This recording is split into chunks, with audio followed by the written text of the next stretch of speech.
ದುರ್ವಿಗೆರೆ ಸರ್ಕಾರಿ ಶಾಲೆಗೆ Zuari farm hubs ಲಿಮಿಟೆಡ್ನಿಂದ 4.5 ಲಕ್ಷ ಮೌಲ್ಯದ ಪೀಠೋಪಕರಣಗಳ ಕೊಡುಗೆ. ಶಿಕ್ಷಣ ಕ್ಷೇತ್ರಕ್ಕೆ ಪ್ರೋತ್ಸಾಹ ನೀಡುವ ಉದ್ದೇಶದಿಂದ Zuari farm hubs limited Bengaluru ವತಿಯಿಂದ ಚನ್ನಗಿರಿ ತಾಲೂಕಿನ ದುರ್ವಿಗೆರೆ ಗ್ರಾಮದ ಸರ್ಕಾರಿ ಹಿರಿಯ ಪ್ರಾಥಮಿಕ ಶಾಲೆಗೆ ಸುಮಾರು 4 ರಿಂದ 5 ಲಕ್ಷ ರೂಪಾಯಿ ಮೌಲ್ಯದ ಪೀಠೋಪಕರಣಗಳನ್ನು ಕೊಡುಗೆಯಾಗಿ ನೀಡಲಾಯಿತು. ಈ ಸಂಬಂಧ ಮಂಗಳವಾರ ಶಾಲಾ ಆವರಣದಲ್ಲಿ ಸರಳ ಸಮಾರಂಭ ನಡೆಯಿತು. ಕಾರ್ಯಕ್ರಮವನ್ನು ಉದ್ದೇಶಿಸಿ ಮಾತನಾಡಿದ ಕ್ಷೇತ್ರ ಶಿಕ್ಷಣಾಧಿಕಾರಿ ಎಲ್ ಜಯಪ್ಪ ಅವರು, ಪ್ರತಿಯೊಬ್ಬರ ಜೀವನದಲ್ಲಿ ತಂದೆ ತಾಯಿ, ಊರು ಮತ್ತು ಶಿಕ್ಷಕರ ಎಂಬ 3 ಋಣಗಳು ಇರುತ್ತವೆ. ಈ ಋಣಗಳನ್ನ ತೀರಿಸಲು ಸಮಾಜಮುಖಿ ಕಾರ್ಯಗಳಲ್ಲಿ ತೊಡಗಿ ನಮ್ಮಿಂದಾದಷ್ಟು ಸಹಾಯ ಮಾಡುವ ಮನೋಭಾವ ಬೆಳೆಸಿಕೊಳ್ಳಬೇಕು ಎಂದು ಹೇಳಿದರು. ಶಾಲೆಯ ಮಹತ್ವವನ್ನ ವಿವರಿಸಿದ ಅವರು, ಶಾಲೆ ಅಂದರೆ ಜ್ಞಾನ ದೇಗುಲ. ದೇವಾಲಯಗಳಂತೆ ಶಾಲೆಗಳನ್ನ ಗೌರವಿಸಿ ಅವುಗಳ ಅಭಿವೃದ್ಧಿಗೆ ಕೈ ಜೋಡಿಸುವುದು ಪ್ರತಿಯೊಬ್ಬರ ಕರ್ತವ್ಯ. ಇತ್ತೀಚಿನ ದಿನಗಳಲ್ಲಿ ಸರ್ಕಾರಿ ಶಾಲೆಗಳ ಬಗ್ಗೆ ಉದಾಸೀನತೆ ಹೆಚ್ಚುತ್ತಿರುವುದು ವಿಷಾದನೀಯ. ಇಂತಹ ಸಂದರ್ಭದಲ್ಲಿ ಜುವಾರಿ ಸಂಸ್ಥೆಯ ಕೊಡುಗೆ ಮಾದರಿಯಾಗಿದೆ ಎಂದು ಶ್ಲಾಘಿಸಿದರು. ಜುವಾರಿ ಫಾರ್ಮ್ ಹಬ್ಸ್ ಲಿಮಿಟೆಡ್ ಸಂಸ್ಥೆಯ ಸ್ಪೆಷಾಲಿಟಿ ನ್ಯೂಟ್ರಿಯೆಂಟ್ಸ್ ಹೆಡ್ ಶಶಿಧರ್ ಮಾತನಾಡಿ, ನಮ್ಮ ಸಂಸ್ಥೆ ರೈತರಿಗೆ ಅಗತ್ಯವಿರುವ ರಸಗೊಬ್ಬರಗಳು ಮತ್ತು ಮೈಕ್ರೋ ನ್ಯೂಟ್ರಿಯೆಂಟ್ಸ್ಗಳನ್ನು ಒದಗಿಸುವುದರ ಜೊತೆಗೆ ರೈತರಿಂದ ಬಂದ ಲಾಭದ ಒಂದು ಭಾಗವನ್ನು ಸಮಾಜ ಸೇವೆಗೆ ಮೀಸಲಿಡುತ್ತದೆ. ಕಳೆದ 10 ವರ್ಷಗಳಿಂದ ಗ್ರಾಮೀಣ ಪ್ರದೇಶಗಳಲ್ಲಿ ಶಿಕ್ಷಣ ಮತ್ತು ಆರೋಗ್ಯ ಕ್ಷೇತ್ರಗಳಲ್ಲಿ ವಿವಿಧ ಕಾರ್ಯಕ್ರಮಗಳನ್ನು ನಡೆಸುತ್ತಿದ್ದೇವೆ.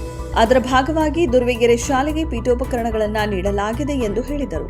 ಫರ್ಟಿಲೈಸರ್ ಕ್ಯಾಟಗರಿ ಹೆಡ್ ಗಣೇಶಪ್ಪ ಅವರು ಮಾತನಾಡಿ, ಸಂಸ್ಥೆಗಳ ಸಾಮಾಜಿಕ ಜವಾಬ್ದಾರಿಯ ಭಾಗವಾಗಿ ಶಿಕ್ಷಣ ಮತ್ತು ಆರೋಗ್ಯ ಕ್ಷೇತ್ರಗಳಿಗೆ ಸಹಾಯ ನೀಡುವುದು ಅಗತ್ಯ. ಸರ್ಕಾರದ ಮಾರ್ಗಸೂಚಿಗಳಂತೆ ನಾವು ನಮ್ಮ ಲಾಭಾಂಶದ ಒಂದು ಭಾಗವನ್ನ ಇಂತಹ ಸೇವಾ ಕಾರ್ಯಗಳಿಗೆ ವಿನಿಯೋಗಿಸುತ್ತಿದ್ದೇವೆ ಎಂದು ತಿಳಿಸಿದರು. ಗ್ರಾಮದ ಸಾಮಾಜಿಕ ಕಾರ್ಯಕರ್ತ ಅಶೋಕ್ ಮಾತನಾಡಿ, ಜುವಾರಿ ಸಂಸ್ಥೆಯಂತಹ ಸಂಘ ಸಂಸ್ಥೆಗಳು ಸಮಾಜಮುಖಿ ಕಾರ್ಯಗಳಲ್ಲಿ ತೊಡಗುವುದರಿಂದ ದೇಶದ ಪ್ರಗತಿಗೆ ನೆರವಾಗುತ್ತದೆ. ಶಾಲೆಗೆ ನೀಡಿರುವ ಈ ಕೊಡುಗೆ ಶ್ಲಾಘನೀಯ ಎಂದು ಅಭಿನಂದಿಸಿದರು. ಈ ಸಂದರ್ಭದಲ್ಲಿ ಎಸ್ಟಿಎಂಸಿ ಅಧ್ಯಕ್ಷ Himesh, Zuari farms hubs Davanagere area manager Prashanth ಎಸ್ಟೇ, ನಿವೃತ್ತ ಶಿಕ್ಷಕರಾದ ಗಂಗಾಧರಪ್ಪ, ಯಶೋದಮ್ಮ, ಮುಖ್ಯೋಪಾಧ್ಯಾಯರಾದ ಸರಸ್ವತಿ, ಗ್ರಾಮ ಪಂಚಾಯಿತಿ ಸದಸ್ಯರು, ಶಿಕ್ಷಕರು, ಎಸ್ಟಿಎಂಸಿ ಸದಸ್ಯರುಗಳಾದ ಹರೀಶ್, ಜಗದೀಶ್, ಅಣ್ಣಪ್ಪ, ಕಿರಣ್, ಸಾಕಮ್ಮ, ನೇತ್ರ, ನಾಜಿಯಾ, ಭಾನು ಮತ್ತು ಗ್ರಾಮಸ್ಥರು, ತಾಯಂದಿರು ಹಾಗೂ ವಿದ್ಯಾರ್ಥಿಗಳು ಉಪಸ್ಥಿತರಿದ್ದರು. ಈ ಕೊಡುಗೆಯಿಂದ ಶಾಲೆಯ ಮೂಲಭೂತ ಸೌಕರ್ಯಗಳು ಮತ್ತಷ್ಟು ಅಭಿವೃದ್ಧಿಗೊಂಡು ವಿದ್ಯಾರ್ಥಿಗಳ ವಿದ್ಯಾಭ್ಯಾಸಕ್ಕೆ ಉತ್ತೇಜನ ಸಿಗಲಿದೆ ಎಂಬ ಅಭಿಪ್ರಾಯ ವ್ಯಕ್ತವಾಗಿದೆ.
ಶಾಲೆಗೆ ಈ ಒಂದು ಸಂಸ್ಥೆ ವತಿಯಿಂದ ನಮಗೆ ಅರ್ಪಣೆ ಮಾಡಿದ್ದಾರೆ.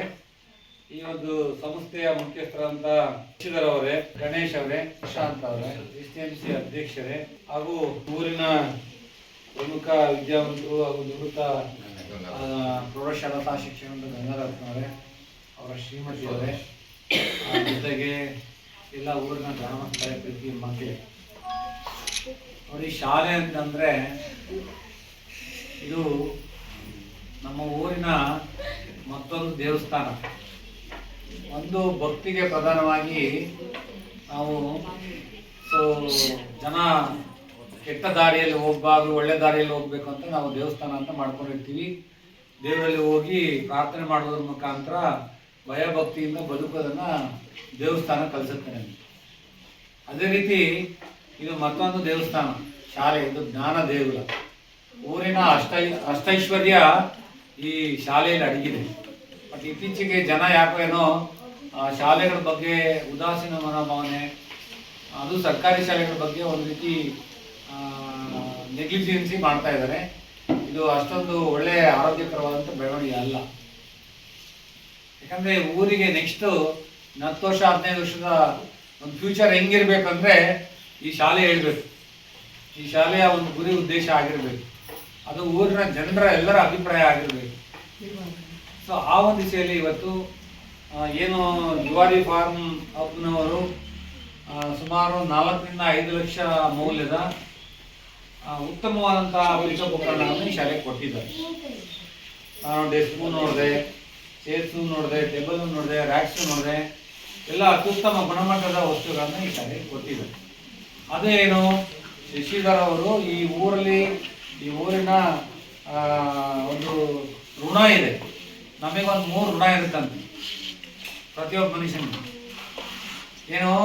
ತಂದೆ ತಾಯಿಗಳ ಋಣ, ಹುಟ್ಟಿದ ಊರಿನ ಋಣ, ಕಲಿಸಿದ ಶಿಕ್ಷಕರ ಋಣ.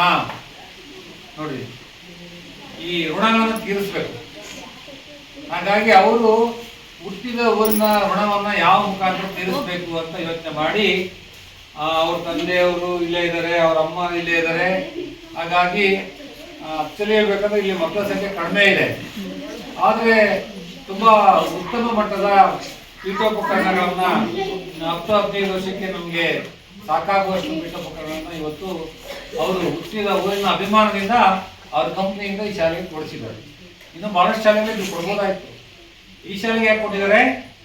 ಅವರಿಗೆ ಈ ಊರಿನ ಮೇಲಿರ್ತಕ್ಕಂಥ ಪ್ರೀತಿ, ಈ ಶಾಲೆ ಬಗ್ಗೆ ಇರ್ತಕ್ಕಂಥ ಗೌರವ ಅಂತ ಕಾಳಜಿ, ಮಕ್ಕಳ ಶಿಕ್ಷಣ ಬಗ್ಗೆ ಇರ್ತಕ್ಕಂತಹ ವಿಶೇಷವಾದಂಥ ಕಾಳಜಿಯಿಂದ ಅವರು ಆ ಊರನ್ನು ಸೆಲೆಕ್ಟ್ ಮಾಡಿಕೊಂಡು ಇವತ್ತು ಈ ಶಾಲೆಗೆ ಸುಮಾರು 4 ರಿಂದ 5 ಲಕ್ಷ ಮೌಲ್ಯದ ಒಳ್ಳೆಯ ಪೀಠೋಪಕರಣ ಕೊಡಿಸಿದ್ದಾರೆ. ಅವರಿಗೆ ಜೋರಾಗಿ ಚಪ್ಪಾಳೆಯ ಮುಖಾಂತರ ಅಭಿನಂದನೆ.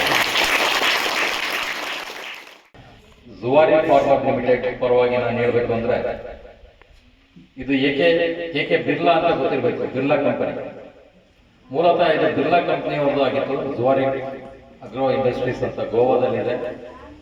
ಅದಾದ ನಂತರ ಮ್ಯಾಂಗ್ಳೂರ್ ಕೆಮಿಕಲ್ಸ್ ಅಂಡ್ ಫರ್ಟಿಲೈಸರ್ಸ್ ಅದನ್ನ ಕೂಡ ಟೇಕ್ ಓವರ್ ಮಾಡ್ಕೊಂಡ್ರು. ಸೊ ಈ ತರ ಎಲ್ಲ ಫರ್ಟಿಲೈಸರ್ಸ್ ಅಂದ್ರೆ ನಮ್ಮ ರೈತರುಗಳಿಗೆ ಏಳಿಗೆಗೋಸ್ಕರ ದುಡಿತಾ ಇರ್ತಕ್ಕಂಥ ಇದೊಂದು ಕಂಪನಿ. ಈ ಕಂಪನಿಯ ಒಟ್ಟು ಟರ್ನ್ ಓವರ್ 45 ರಿಂದ 50 ಸಾವಿರ ಕೋಟಿ ಇದೆ. ಇದರ ಮುಖ್ಯ ಉದ್ದೇಶ ಏನಪ್ಪಾ ಅಂದ್ರೆ, ಈ ಕಂಪನಿದು ಫರ್ಟಿಲೈಸರ್ಸ್ ಅಂದ್ರೆ ರೈತರುಗಳಿಗೆ ಬೇಕಾಗಿರುವಂತ ರಾಸಾಯನಿಕ ಗೊಬ್ಬರಗಳು ಹಾಗೂ ಮೈಕ್ರೋನ್ಯೂಟ್ರಿಯೆಂಟ್ಸ್ ಹಾಗೂ ನಮ್ಮ ಮಣ್ಣಿನ ಸತ್ವವನ್ನ ಇಂಪ್ರೂವ್ ಮಾಡತಕ್ಕಂತ ಗೊಬ್ಬರಗಳನ್ನ ನಾವು ಬಿಡುಗಡೆ ಮಾಡ್ತಾ ಇದೀವಿ ಹಾಗೂ ಮಾರುಕಟ್ಟೆ ಮಾಡ್ತಾ ಇದ್ದೀವಿ. ಇದೆಲ್ಲದನ್ನು ಕೂಡ ನಾವು ರೈತರಿಗೋಸ್ಕರನೇ ಮಾಡ್ತಾ ಇದ್ದೀವಿ ಮತ್ತು ರೈತರ ಏಳಿಗೆಗೋಸ್ಕರನೇ ಮಾಡ್ತಾ ಇದ್ದೀವಿ. ಇದೆಲ್ಲದನ್ನು ಮಾಡಿದಾಗ ಏನಾಗ್ತದೆ, ಎಲ್ಲರಿಗೂ ಗೊತ್ತಿರ್ಬೋದು ಈ ಕಂಪನಿಯವರು ಯಾಕೆ ಮಾಡ್ತಾರೆ ಇದನ್ನ. ಖಂಡಿತ ಅವರು ಕಂಪನಿಯವರು ರೈತರಿಂದ ಕೆಲವು ಲಾಭಗಳನ್ನು ತಗೊಂಡಿರ್ತಾರೆ, ಅದು ಖಂಡಿತವಾಗಿ ತಗೊಂಡಿರ್ತಾರೆ. ಬಟ್ ಅದನ್ನ ಸ್ವಲ್ಪ ಪ್ರಮಾಣದಲ್ಲಾದ್ರೂ ನಾವು ನಮ್ಮ ರೈತರ ಏಳಿಗೆಗೋಸ್ಕರ ಹಾಗೂ ಸಮಾಜದ ಏಳಿಗೆಗೋಸ್ಕರ ಅಂದ್ರೆ ಖರ್ಚನ್ನ ಮಾಡಬೇಕಾಗುತ್ತೆ. ಆ ಒಂದು ಬಂದಿರೋಂಥ ಲಾಭದಲ್ಲಿ ಆ ಒಂದು ಲಾಭದ ನಿಟ್ಟಿನಲ್ಲಿ ಖರ್ಚು ಮಾಡೋದಕ್ಕೋಸ್ಕರ ಗೌರ್ಮೆಂಟ್ ಆಫ್ ಇಂಡಿಯಾ ಅಥವಾ ಗೌರ್ಮೆಂಟ್ ಆಫ್ ಕರ್ನಾಟಕದವರು ಸಾಮಾಜಿಕ ಕಳಕಳಿ ಇರೋಂಥ ಒಂದು ಕಾರ್ಯಕ್ರಮನ ಹಮ್ಮಿಕೊಂಡಿದ್ರು. ಅದಕ್ಕೆ ಕಾರ್ಪೊರೇಟ್ ಸೋಷಿಯಲ್ ರೆಸ್ಪಾನ್ಸಿಬಿಲಿಟಿ ಅಂತ ಹೇಳ್ತಾರೆ. ಆ ಒಂದು ಕಾರ್ಪೊರೇಟ್ ಸೋಷಿಯಲ್ ರೆಸ್ಪಾನ್ಸಿಬಿಲಿಟಿ ಅಡಿಯಲ್ಲಿ ಈ ಒಂದು ಪೀಠೋಪಕರಣಗಳಾಗಲಿ ಅಥವಾ ಬೋರ್ಡ್ ಡೆಸ್ಕ್ ಈ ತರ ಕೊಡೋದನ್ನ ನಾವು ಕಂಪನಿ ವತಿಯಿಂದ ಎಲ್ಲ ಕೆಲವು ಆಯ್ದ ಕ್ಷೇತ್ರಗಳಲ್ಲಿ ಸ್ಕೂಲ್ಗಳಲ್ಲಿ ಮಾತ್ರ ಕೊಡ್ತಾ ಇದ್ದೇವೆ. ಶಿಕ್ಷಣ ಮತ್ತು ಆರೋಗ್ಯಕ್ಕೆ ಸ್ವಲ್ಪ ವಿನಿಯೋಗ ಮಾಡಬೇಕು ಅಂತಕ್ಕಂಥದ್ದು ಇದರ ಮುಖ್ಯ ಧ್ಯೇಯೋದ್ದೇಶ. ಇದು ಸರ್ಕಾರ, ಕೇಂದ್ರ ಸರ್ಕಾರವಾಗಲಿ ಅಥವಾ ರಾಜ್ಯ ಸರ್ಕಾರವಾಗಲಿ ಇದು ಕಂಪಲ್ಸರಿ ಮಾಡಿರ್ತಕ್ಕಂಥದ್ದು. ಹಾಗಾಗಿ ಆ ಬಂದಿರತಕ್ಕಂಥ ಏನು ಲಾಭಾಂಶದಲ್ಲಿ ಶಿಕ್ಷಣಕ್ಕಾಗಿ ಮತ್ತು ಇದು ಆರೋಗ್ಯಕ್ಕಾಗಿ ವಿನಿಯೋಗಿಸ್ತಕ್ಕಂಥದ್ದು ಇದು ತುಂಬಾ ಮುಖ್ಯ ಅಂತೇಳಿ ನಾನು ಭಾವಿಸ್ತೇನೆ. ಸೊ ಆ ಒಂದು ನಿಟ್ಟಿನಲ್ಲಿ ಈ ಎಲ್ಲ ಸ್ಕೂಲಿಗೆ ಶಾಲೆಗೆ ಪರಿಕರಗಳನ್ನು ಕೊಡ್ತಕ್ಕಂಥ ಒಂದು ಮುಖ್ಯ ಉದ್ದೇಶ. ನಮ್ಮ ಈ BO ಸಾಹೇಬರಿಗೆ ಸರ್ಕಾರಿ ಶಾಲೆಯ ಮಕ್ಕಳು ಅಂತೇಳಿ ದಯವಿಟ್ಟು ಯಾವ ತಿಳ್ಕೊಬೇಡ. ನಾನು ಹೇಳ್ದಂಗೆ ನಾನು ಸಹ 1 ಮತ್ತು 1 ರಿಂದ 7ನೇ ತರಗತಿವರೆಗೆ ಸರ್ಕಾರಿ ಶಾಲೆಗೆ ಓದಿರ್ತಕ್ಕಂಥದ್ದು. ನಾನು ಸರ್ಕಾರಿ ಶಾಲೆಯಲ್ಲಿ ಓದಿ ಈ ಮಟ್ಟಕ್ಕೆ ನಾವು ಬಂದಿರ್ತಕ್ಕಂಥದ್ದು. ಈಗಿನ ಮಕ್ಕಳುಗಳು ನೀವು ಸಹ ಮುಂದೆ ಈ ಮಟ್ಟಕ್ಕೆ ನಮಗಿಂತ ಒಂದು ದೊಡ್ಡ ಮಟ್ಟ ಬೆಳೆದಲ್ಲಿ ಯಾವುದೇ ಸಂಶಯ ಇಲ್ಲ. ಇಲ್ಲಿನ ಈಗಾಗಲೇ ಸರ್ ಒಬ್ಬರು ಹೇಳಿದರು, ಸರ್ಕಾರಿ ಶಾಲೆ ಬರ್ತಾ ಕ್ಷೀಣಿಸ್ತಿದೆ. ಪ್ರೈವೇಟ್ ಶಾಲೆಗೆ ನಾನು ಸಹ ನಮ್ಮ ಮಕ್ಕಳುಗಳೆಲ್ಲ ಮಾರು ಹೋಗ್ತಿದ್ದೇವೆ. ಇಂಥ ಕಾಲಘಟ್ಟದಲ್ಲಿ ಗುರುತು ಮಾಡಿ ಇಲ್ಲೇ ಮಕ್ಕಳು ನಮ್ಮ ಮಕ್ಕಳು ಅವರಿಗೂ ಸಹ ಪ್ರೈವೇಟ್ ಶಾಲೆಯಲ್ಲಿ ಸಿಗುವಂಥ ಸವಲತ್ತುಗಳು ಇಲ್ಲೂ ಸಿಗಲಿ, ಈ ಮಕ್ಕಳುಗಳು ಪ್ರಗತಿಪರರಾಗಲಿ ಅಂತ ಹೇಳಿ ಇನ್ನು ಚಿಂತನೆಯನ್ನು ಇಟ್ಕೊಂಡು ಇವತ್ತು ಈ ಥರ ಸಾಕಾರ ಮಾಡ್ತಾ ಇರುವಂಥದ್ದು ಅವರ ಆರ್ಥಿಕ ವರ್ಷದಲ್ಲಿ ಅವರಲ್ಲಿ ಬಂದಂಥ ಆರ್ಥಿಕ ವರದಿ ಷಣ್ಮುಖ ನಾಯಕ್, ವಿಸ್ಮಯ ನ್ಯೂಸ್ ಕನ್ನಡ, ದಾವಣಗೆರೆ.